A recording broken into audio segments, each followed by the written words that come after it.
दोस्तों, जब भी आप इंग्लिश सीखने की शुरुआत करें तब इंग्लिश के साथ में आप इंग्लिश में जो भी जैसा भी जितना भी अभी हाल फिलहाल सीख रहे हो तो साथ ही साथ आप वर्ब्स की तैयारी भी शुरू कर दें। वर्ब्स के तीनों रूप आप सीखना शुरू कर दें।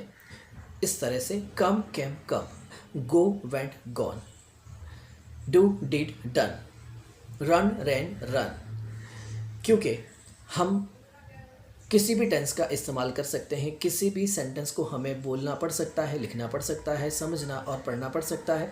तो दोस्तों, अगर हमको वर्ब्स की ये जो फॉर्म्स याद होगी, वर्ब के तीनों रूप हमें पता होंगे, तो हम बड़ी ही आसानी से सेंटेंस को पहचान पाएंगे कि फ़लाना सेंटेंस इस काल से है या उस काल का है।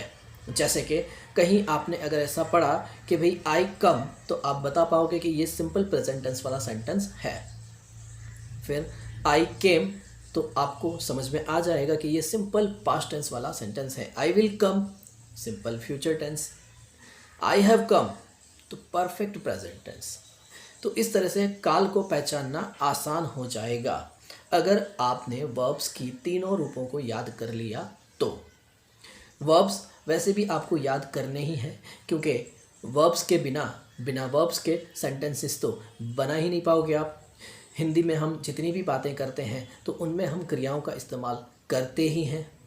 जैसे कि मैं आपको इतना सब कह रहा हूँ तो देखो, ये कहना, सुनना, समझना, याद करना, ये सब दोस्तों क्या है? तो ये सब वर्ब है। आना जाना, खाना पीना, उठना बैठना, हंसना रोना, ये सारे वर्ब्स हैं।